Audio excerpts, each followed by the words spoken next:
and doing this wonderful practice where you're gathering in Qi, positive information from the universe, and we're taught to trust the universe. We're taught that the key to healing is really trusting your body to heal, and trusting the universe's love for you. I mean, just like Albert Einstein talked about, one of the biggest questions is the universe friendly?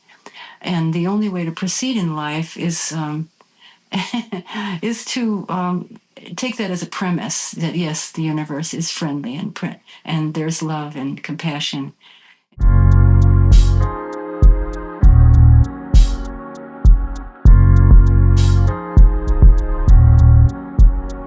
Hello, and welcome to Qi Chat. In today's episode, I interview Ruth Kamen, a registered nurse, breast cancer survivor, and a level 6 trained REN XUE and Yuan Qigong practitioner.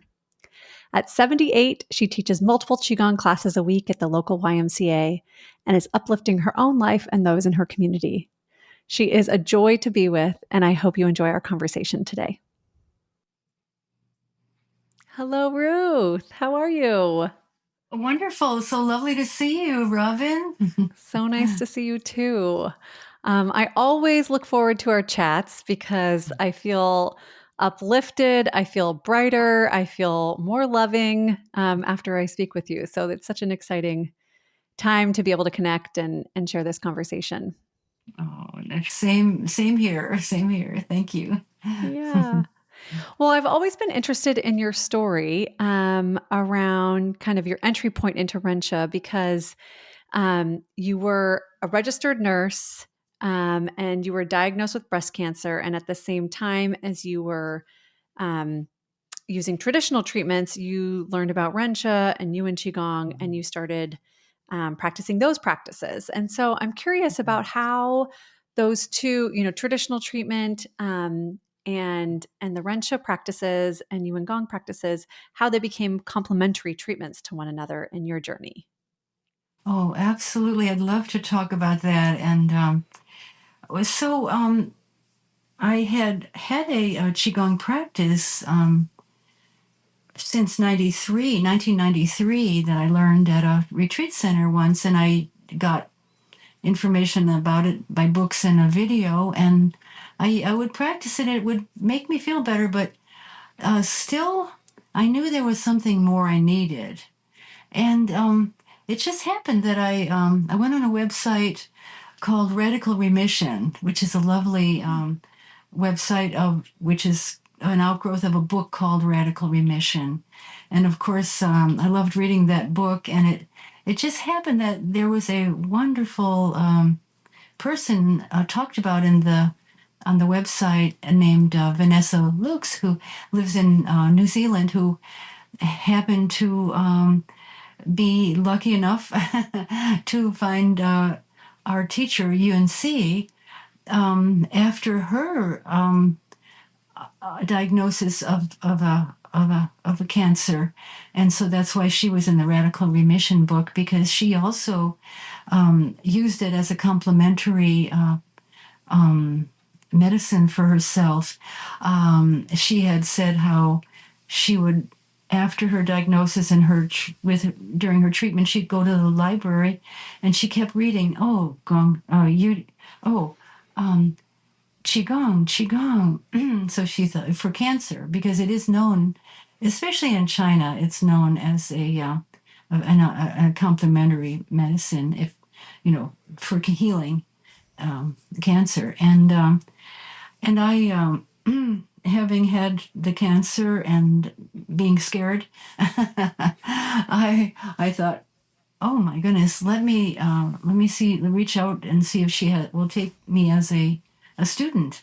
And sure enough, so kindly, she had a sliding scale, because I'm retired, like you say, a retired nurse, and I live on a fixed income. And she was so kind, and she took me on, and almost weekly for many years since 2015.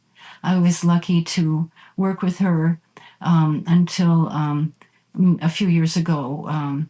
I felt I had really experienced so much benefit from her teachings, and I had delved already into teaching on my own, so I felt I could stand on my feet, and of course, the great thing about Ren XUE is there's many teachers, and you can always reach out, and get guidance, and of course, we also rely heavily on our own inner guidance as well, because of our own wisdom. We're told that we have infinite wisdom, which I love hearing that, and I know when I when I when I accept that, I can find, a lot of peace and wisdom, and it's just part of the teachings to calm to remain in a mental state of calm and peace and relaxation, and then it helps your wisdom arise. So anyway, just about wisdom. But you were asking about complementary and how does that work? Well, when I started working with Vanessa, I'm looking back and I can see the person. I used to sit at the dining room table, and I could see myself having a lot of anxiety, and I even had another health issue, which is called atrial fibrillation. And in fact, that's how they found the cancer, because they were going to do an ablation, and they had taken an MRI of my heart, and then the nurse called me and told me about the cancer. So it was kind of fortuitous, Oh And my so word. then, Wow. yeah. And so we put off the ablation, and I'm glad we did, because as the years went on, or the months, I was the terrible, uncomfortable atrial fibrillation symptoms have actually gone away, and I have to credit the REN XUE practice, which it's just very important to know that it regulates your nervous system. We have the two, the sympathetic and the parasympathetic, and just the movement, like the physical movements, the Yuan Qigong part. It's made of 9 different levels, and the foundation starts with having a calm, relaxed mental state, and doing this wonderful practice where you're gathering in qi, positive information from the universe, and we're taught to trust the universe. We're taught that the key the key to healing is really trusting your body to heal, and trusting the universe's love for you. I mean, just like Albert Einstein talked about, one of the biggest questions is the universe friendly? And the only way to proceed in life is is to take that as a premise, that yes, the universe is friendly, and there's love and compassion.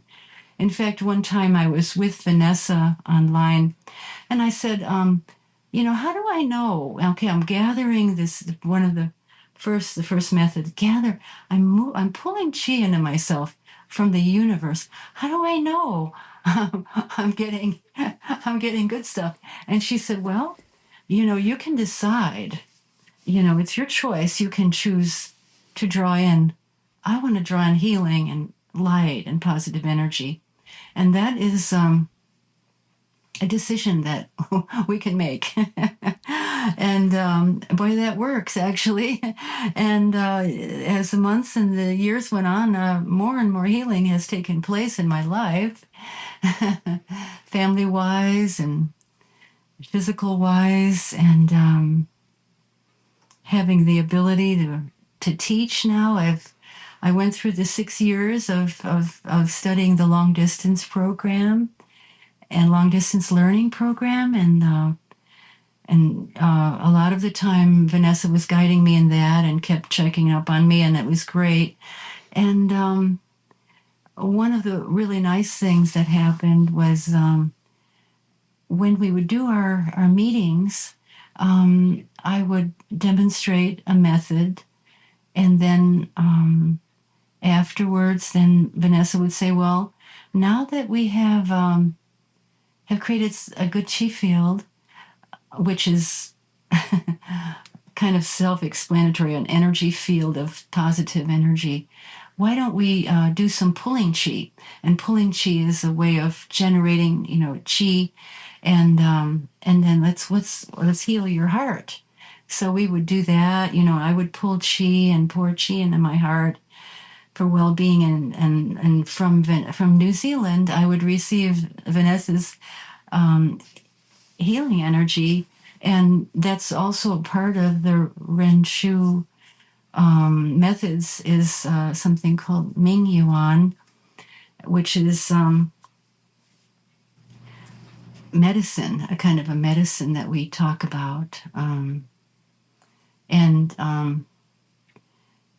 our intention and seeing if we have a loved one who's not well, if we can see them well, if we can, or if we have even a skin issue and we can see the skin well, and we can pull chi, it's very effective healing method,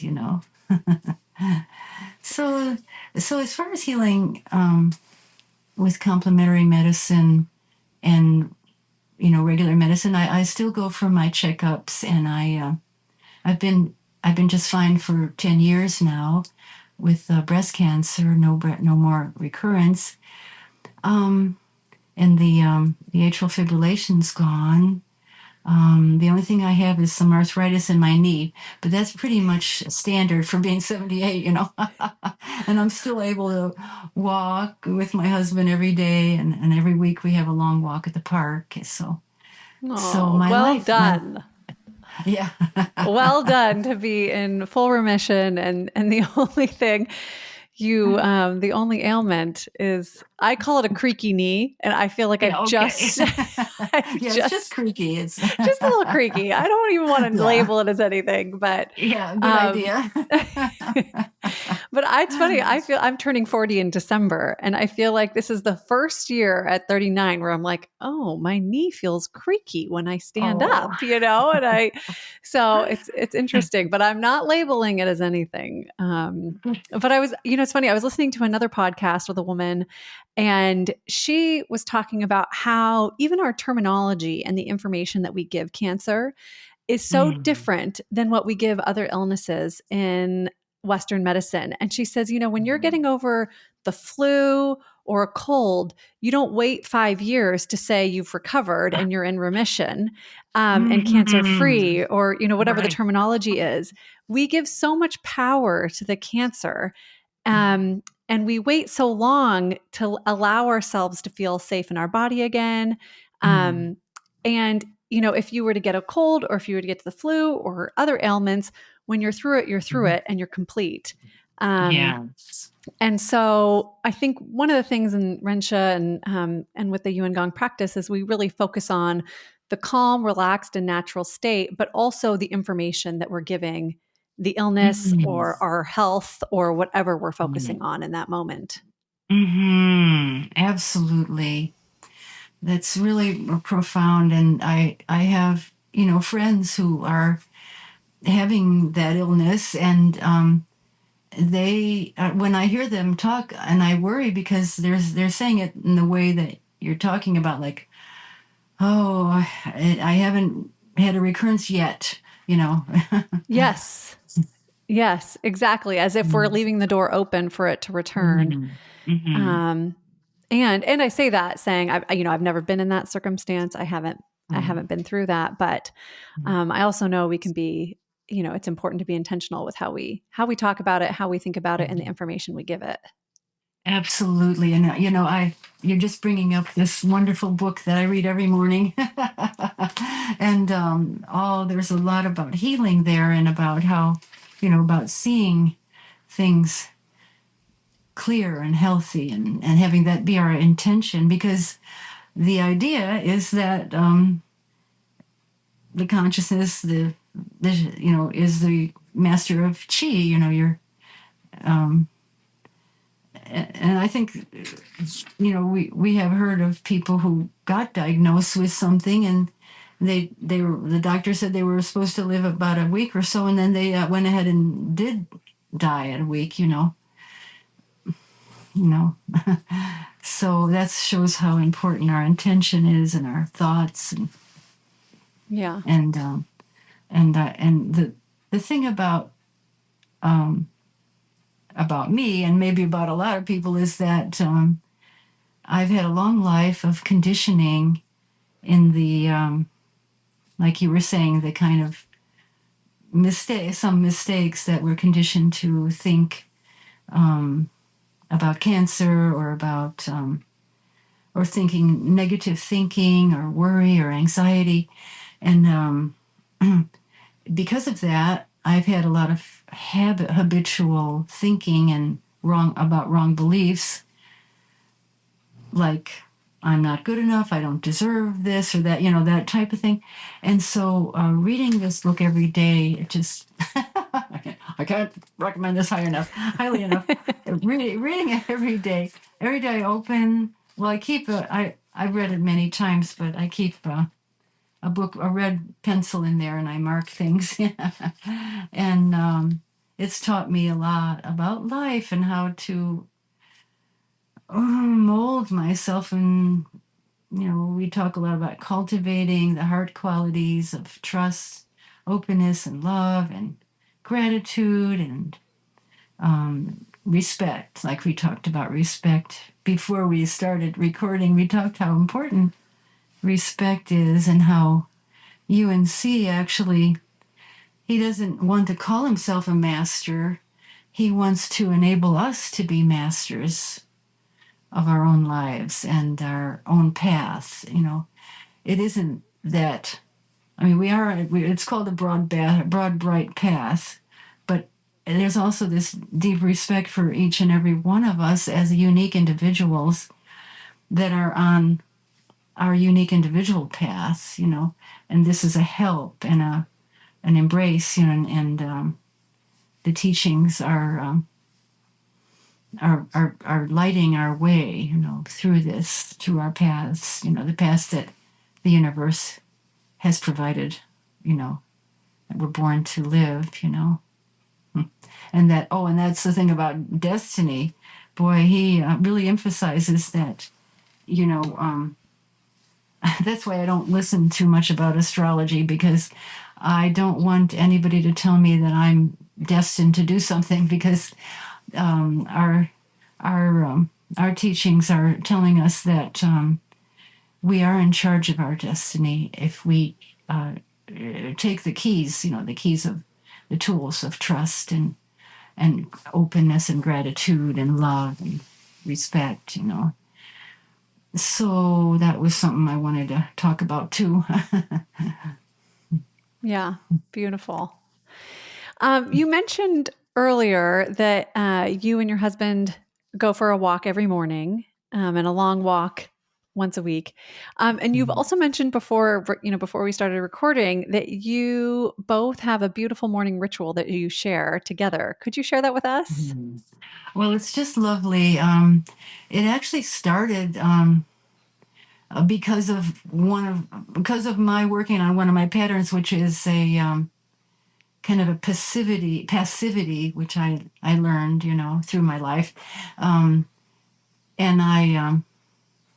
I knew that going to sleep a little earlier would be so good for me. But him being a musician, musicians usually don't get up until noon, and they usually go to sleep late. But luckily, luckily, I was able to, to affirm, assert myself, and I said, I really need to go to sleep by 10:30, and that has opened up the whole morning. And right where you see me here, this is my sacred space where I have my time alone every morning, and then I wake him up about 7. So I get up about 5:30 or 6. So I have the lovely time to read the book, and I do my journaling and my pattern practice, and so what happened now? I get him up at 7, and then we he makes the bed, which is great. And then, I'd like to and train I'm, my husband to do that. well, I make the breakfast, so he's grateful for that, you know. So we have the breakfast ready, and then we go outside and we hold hands and we walk, and rain or shine or, you know, snow or whatever, and and as we walk, you know, we hear the birds singing, and we see the sky and how the beauty and the sun. The sun shines on us every morning. We feel our gratitude, and that can awaken that wonderful quality of gratitude. And then we come in and we hug and kiss, and then we read the Dalai Lama. We have a calendar. He buys me a calendar every year, and we read the inspiring statement by the Dalai Lama, and then we you know, we enjoy our breakfast together. That's so So it's a sweet. mini meditation, and That's beautiful. yeah. Do you have the calendar with you? I'm so curious. What was this morning's? Oh, you know, I need to. Oh, I don't have it here today, but it was something about differences, and well, every day it's about compassion and acceptance and tolerance, you know, for others. So I'm sorry I don't have the exact quote today, you know. No, that's okay. The last few times you and I have spoken, you share it with me, and I always feel a little uplifted when I hear what the morning quote is. So I was just curious what he had to say today. Well, what a beautiful practice you guys share together, and spending that time together and awakening the heart quality of gratitude through your walk and through nature. I mean, it sounds serene. One thing that I have loved about your sharing, we have a Facebook group, and people share their various, um, whether it be an issue or they share, beautiful heart opening experiences, whatever it is. And you have shared about your Lingyuan practice, which is our pattern practice. And I know you've done it, you have a very dedicated practice. You've done it for, I think at one point you did 100 days of Lingyuan in a row, and then you moved it to a journaling practice, and now you've just continued that. Can you talk about your Lingyuan practice a little bit and how you've been able to evolve it to work for you and do it daily? Oh, thank you for asking. I'd love to share. Like I say, of course, the first thing I do when I sit here on my meditation cushion is read the book and get inspired. And that puts me in a state of calm, relaxed, and natural. And then I look over my day yesterday and I wonder, you know, what happened. And then I'll say, I remember, yeah, I was judgmental or comparing, making unnecessary comparisons with others, or having jealousy, or we have lists in our path about there's like about 20 there 10 fundamental patterns, and 20 there's 30, I think there's 30, Yeah, 10 20 of the fundamental additional. patterns and then the 20 behavioral patterns. Yes, and it's given to us in a very compassionate way, because it isn't that the police come and and arrest you for your patterns. You know, it's the compassionate heart. We start out with Lingyuan starts with getting into a good state, and finding your heart and finding your connection with your heart, and you open your heart door. And then you know that the compassionate, if you wanted to be Christian and you wanted to think that you open your heart door and Jesus Christ comes in, and then he goes, oh, I see, yeah, oh, that's okay, you're, because here you have, then you can ask your history and your true self. You can ask what caused that, you know, and then you can look back, a lot of times it starts in childhood and you get the wrong belief because somebody looked at you crooked and, and then you got the idea I'm not good or whatever, or and so then the practice is to ask questions. The heart asks the true self questions. And I like to write them down. And actually, I just want to show you this journal. I was using just a regular kids journal, kids notebook, but then the day of after my birthday, I was finished at the last page of that notebook, and I found this on my doorstep with a birthday card from one of my neighbors, and it's a journal. And so now I started every morning writing in this journal, and it's so beautiful. But of course, you don't have to have an expensive, beautiful journal. I was just using paper before, and then I just want to show you this other cute thing here, because I think it helps to have cute things, and have them handy, I love the acknowledgement of that. Cute things. I have a cute journal right here as Oh, well. you do? And I do Oh, think it makes a difference. ooh, that's 100%. gorgeous. But if all you have is yourself, you can do Lingyun Yes, without paper. Or if you need a piece of paper, you can use the back of a piece of yes. newspaper or magazine or whatever you need. But I agree, cuteness does perk things up a bit. Yes, I was reminded of that when I started. A friend of mine told me about this thing called Duolingo. Oh, yes. Oh, and they have so many cute little icons. When you get it right, they go great. Oh my gosh. I And do wish you we do you wish. find that that's rewarding with the cute little Oh, icons and you're like, "Oh, let's oh, keep going." Yeah. absolutely. It motivates me to go and do it. That is so So, sweet. so, so here's another cute motivation, and this is called. This is a 100-day gong. I think it's a 100-day gong. Yeah, and it And has 100 smiley faces or 100 faces on it. yes, Yeah. yeah. So I would look forward. I sit here on my meditation cushion and I do my thing. Then I have the the permission to make a smiley face, and Sweet. that's a great thing. so so that helped me get started with the Lingyuan.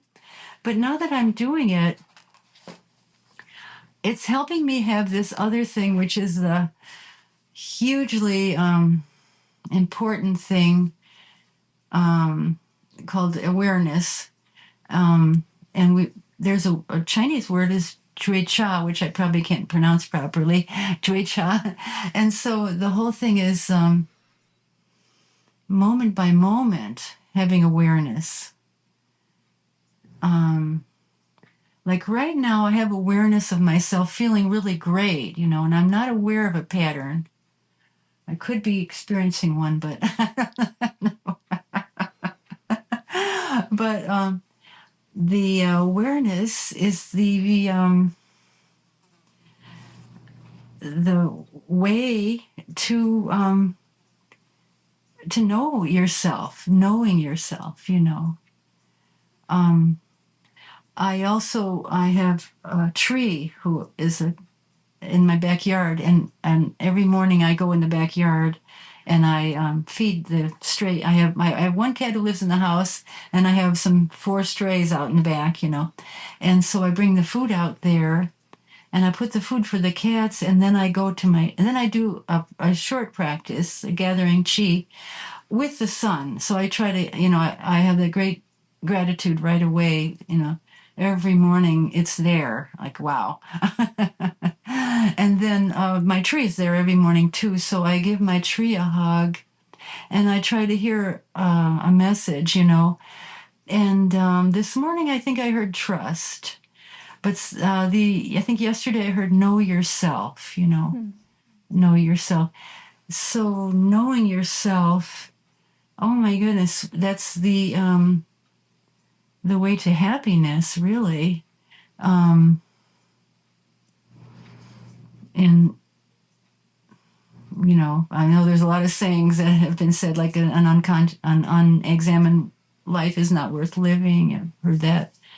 And then when you do know yourself, you can befriend yourself, and you can help yourself stop torturing yourself, like having a pattern of comparing with others, and also of putting yourself down, and those things are self-torture, so Negative thinking, all of yeah. those. Yeah, Yeah. and somewhere in the book he said something about life is supposed to be a joy.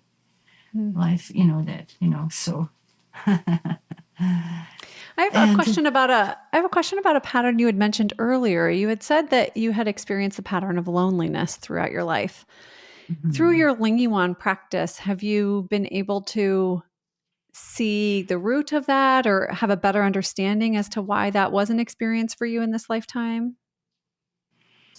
Yeah.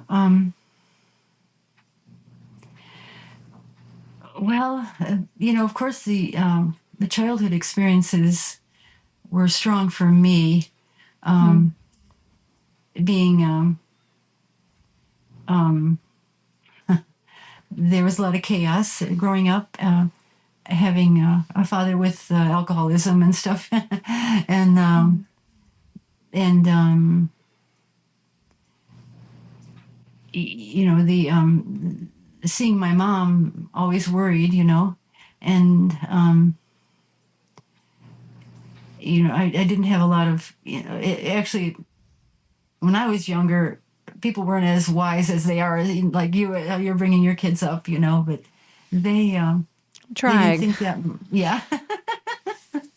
Yeah, they didn't really realize what the kids were going through, and the chaos happening around. And I had my sister, but my sister really was older than me, and I was a bother to her, and my brothers as well I was a bother to.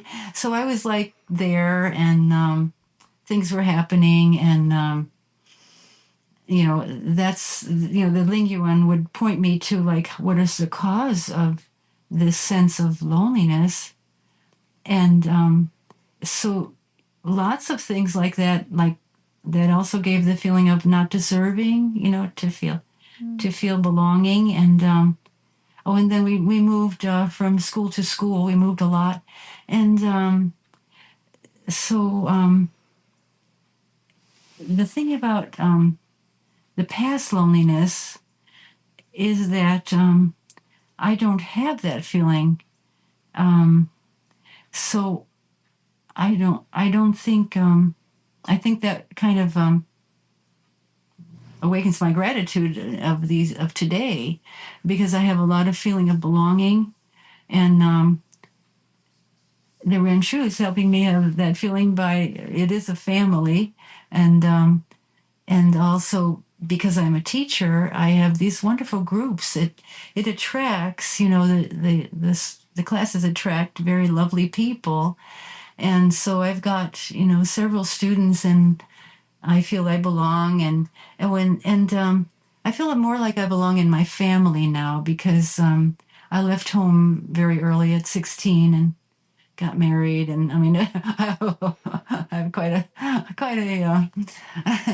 a history, but anyway, I left home early, and then I kind of didn't feel I belonged anywhere, and that's a feeling of loneliness, and so um, now that my personality has changed a lot for the better. My sisters like me a lot more. I have Mm. three sisters. Yeah, three sisters that are my siblings that are living are three wonderful sisters, and we have a wonderful relationship, and we get together, and there's a lot of belonging, and I mean, I guess they sort of thought I was a rebellious teenager or something to leave home so early, but that wasn't really what was happening. But Mm. but now they accept me, and I feel a great sense of belonging in a lot of areas of my life. And where I live in a community that's very supportive, and I belong. I feel belonging, and I've neighbors, and my cats, and of course my husband, and Well, that's beautiful because I know I've seen you post pictures within the community around. There was one specifically that just brought so much joy to my heart around you and your sister swimming in the lake. Or were you in the ocean? I Oh, can't remember if you were in oh, Florida or in one of the Great Lakes. oh, it was in Florida. Yes, It we was were in all, Florida in the yes. ocean. Okay, yeah. And Oh, it was so beautiful. And I guess it's really maybe a testament to, um, if you grew up with the experience of not belonging, how mm-hmm, how you've mm-hmm, come through the healing journey with your family and with your siblings. mm-hmm.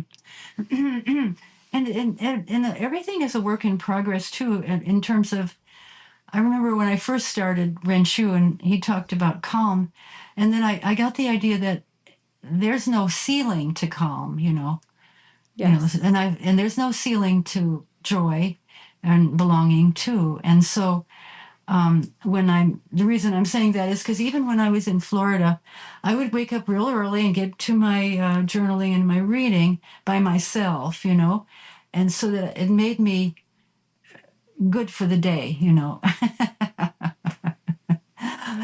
so, I mean, it's always possible to have conflicts and arguments and things, but um, like you were talking about an experience, that you had one time where it could have spiraled into a negative area, but because even when we're all together, I might hear something that made me feel insulted or something, but I wouldn't spiral into that because it's much more important to have joy, you know, Yeah. much more I was important talking to have. just to fill in what our conversation. I was talking before we started recording about how I was at a retreat one time and someone had said something to me. And because I was in such a good state, it was almost like the negative information never even landed. It just it felt untrue and I moved on and there was almost no disturbance to the state. And I think that's the power of the practice. It's the power Mhm, of the information field that we're in at a retreat. mhm, mhm, And I think that that is possible on a day-to-day basis, moment-to-moment basis, if you're with these practices all the time. um, the awareness, mhm, understanding the patterning of yourself and mhm, others, but mostly mhm. yourself. Yeah. um, and yeah, it's true. If you set yourself up in the state you are trying to hold, that can be present almost no matter what. I don't want to say anything Mhm, absolute, but it can really mhm, carry you through so much. mhm. Yes. There you have it. Yes. Well, you've alluded to a few things, and you and I have had a number of conversations before this, um, around kind of the arc of your life and the journey you've been on. And you have experienced great loss in your life, and yet you still remain this unbelievable, inspiring, woman full of love. And I have a vivid memory of you speaking on stage at our last retreat. And it was not only one of the most joyous experiences of the retreat, but it was also funny. I mean, there were some of us that were just like slapping our knees. We thought you were so sweet and so funny and so uplifting. It Oh. was contagious. And so I don't know. I'm just wondering if you could talk a little bit about how you've gotten there through Rensha, and how, I don't know, just any other information you'd want to share on this podcast around, um, how you maintain your state of health, Mhm, joy, um, and mhm, uplifting chi. mhm. Oh, well, thank you so much for asking. I did want to say one thing about my relationship with my husband. And Yeah. there's a lot of teaching about unconditional love, which is something I didn't have any idea about. I don't even know what love is, but I've gotten to know now that love is wanting the very highest and best good for the person that you love, Mm. or and so that is something I need to let you know that I have learned to be a loving wife, not because the teaching is it asks you to be love, you know. So if I look at my husband with critical eyes, you know, that you know, that's not unconditional love, you know. Or if I only love him if he makes the better, you know, you know. Um, so I learned, you know, because I remember the very beginning of our relationship, I did not have the eyes of love, you know. So what am my goal in our practice, in, you know, as I practice this more and more, I want to see with eyes of love, and I want to feel with heart of compassion, you know. And so that I just wanted to point that out, you know, about how that helped me so much. And of course he's the closest person to me, and I see him day by day and night by night, and that feeds my heart because I'm able to love him. I can, you know, the love is giving, is receiving, and you know, and so that's one thing about my life and why I do have love in my life. And but then you know, you mentioned about loss. I lost my son in 2008 before I met Vanessa, and so that was something where I had a pattern of a victim mentality. As the years went on, I think it was a therapist who talked to me about that, and I realized, ah, you know, if I'm to have a relationship to the memory of my son, I need it not to be all about me, you know. Hmm. Oh, I'm a mother who lost her son, you know. That's not this doesn't help his soul, you know, if there's a if there's a connection, you know, with me and him, you know. But I know I have a connection with him, and just the 27th, a few days ago, was his passing day, and it was a day we went to the park, and then we went to Chinese food. And Chinese food is one of his very best favorite things, you know, especially Hmm. he calls them the trees, you know, the broccoli. Oh my goodness, you know, how they steam the broccoli, you know, it's so beautiful with the tofu. And I sat and I enjoyed that. And I thought of Nathan, and it was so beautiful. And then my daughter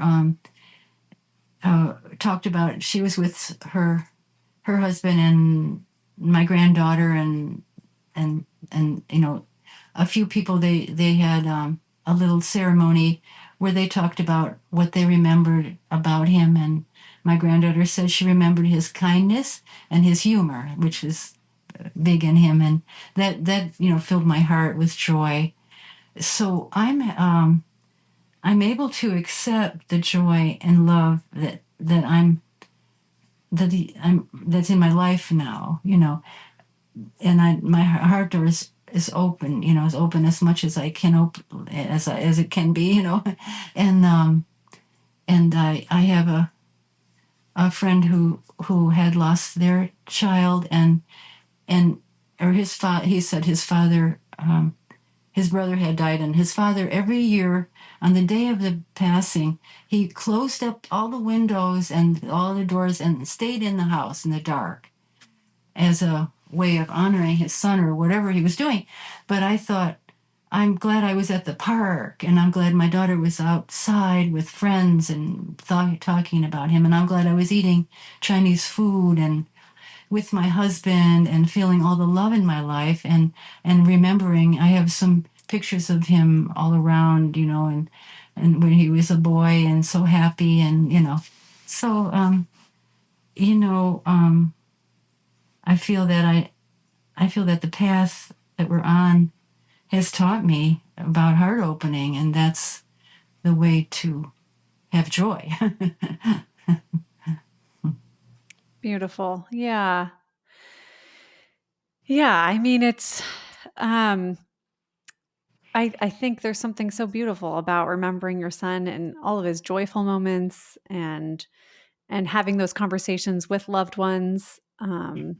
And, um, just reminding yourself of the humor and his kindness and being in the park. Like, that's such a beautiful way to celebrate someone wherever they may be. Yeah. Beautiful. Well, is there anything else you'd like to share about your experience with Ren XUE or Yuan Gong or just about life, and the opening of your own heart? Oh, thanks for asking. I guess one of the best things to do, and that UNC talks about, is how teaching opens your heart. Teaching and having this relationship with my students feeds me so much. And a lot of times people say, oh, since I've been coming to your class, my thyroid, I have to take less thyroid medicine. And, that's fantastic to hear that. And, even a girl had trouble with constipation, and I knew what to say to her. And, and this one guy, he says, I love your class. I'm just going to, even if I have to crawl in here, he's 87, I'm still going to come, even if I just sit in a chair, because I love the camaraderie, the way the class, and, people, one lady, she was up in the plane with her husband, flies a small plane, and only the pilot gets oxygen, and her oxygen in the meter was low, and she did breathing. She did like Dantian breathing, and she said she saw her oxygen level go up. I mean, Wow. it feels, I feel wonderful that the class, the classes and the things that I share can help people, and that's another thing about purpose in life, or meaning of a person's life, that makes you happy. That makes you happy when you feel that your life has meaning and purpose.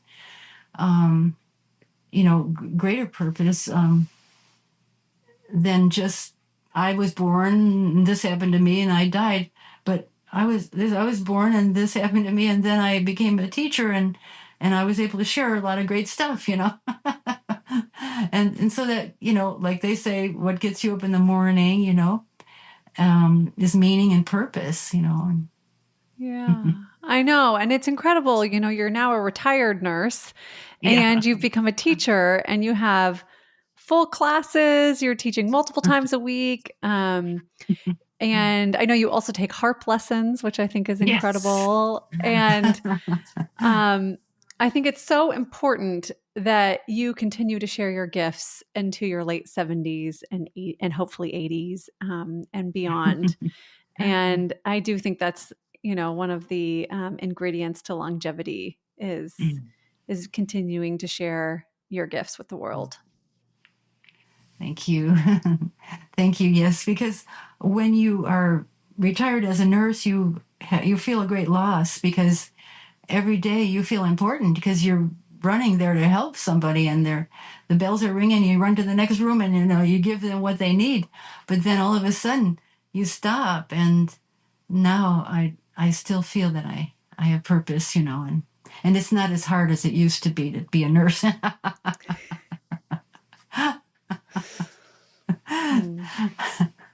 Well, thank you, Ruth. I always enjoy our conversations and I always feel uplifted and just better about my life after speaking to you. Oh gosh, thank you so much, Robin. You're so beautiful. Love you. Thank you. In these conversations, I speak with members of this beautiful community to hear about how the REN XUE system is finding its way into the world, how it's being applied, and the stories of transformation. My wish is to connect our incredibly diverse and global community in new and interesting ways through the power of sharing our stories. If you like this episode, please subscribe to the REN XUE TV channel.